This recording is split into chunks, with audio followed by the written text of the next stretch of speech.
She was nonverbal. She couldn't ask for help. She had no way of raising her hand and saying, I need help, I'm being mistreated, I'm hungry, I have ants on me. A family calling for changes after learning their mother, suffering from Alzheimer's, was found with ant bites on her arms and legs in her Austin nursing home. They filed a lawsuit against the facility, but they're worried this case points to a bigger statewide problem, staffing shortages in nursing homes. The KXAN investigator Avery Travis has been following. We want to warn you, we're going to show you some graphic pictures of the woman's wounds to fully convey her experience, but some viewers may find them disturbing.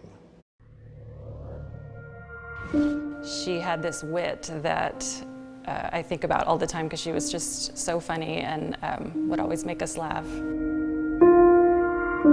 That's how Kathleen Laurel's two daughters remember her. But mixed in with the happy memories. Every once in a while, I'll still want to pick up the phone and try to call her or text her.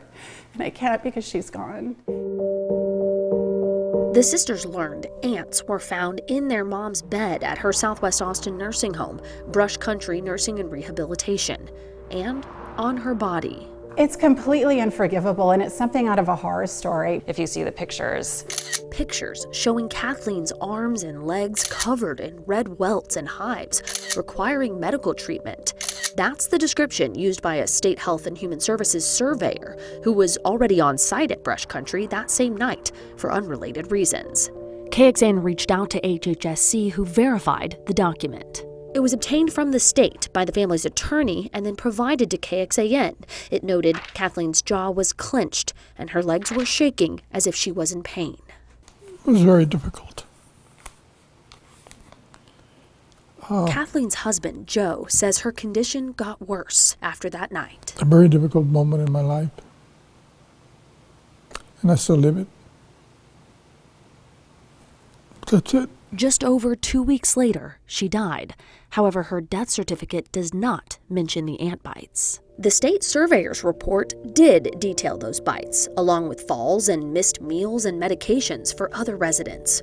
4 employees quoted blamed issues on staffing shortages. One worker said it was impossible to check on residents every 2 hours.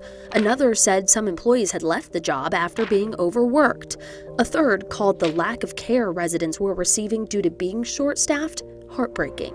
The state surveyor noted at least 4 different deficiencies, but the report also notes the facility cleared up all of those deficiencies just a few days later, after bringing in pest control and beginning skin assessments for the residents. The facility administrator said in the report they did have enough staff. Do you feel like these homes are receiving enough funding to properly staff? No, I don't. Kevin Warren is the president of the Texas Healthcare Association, which represents skilled nursing facilities. What is the incentive? He testified before state lawmakers just last month about how difficult it can be to hire and keep staff in long-term care. This is not a new issue. This is not a, oh, by the way, look what COVID caused. We were tens of thousands of staff behind before COVID even hit.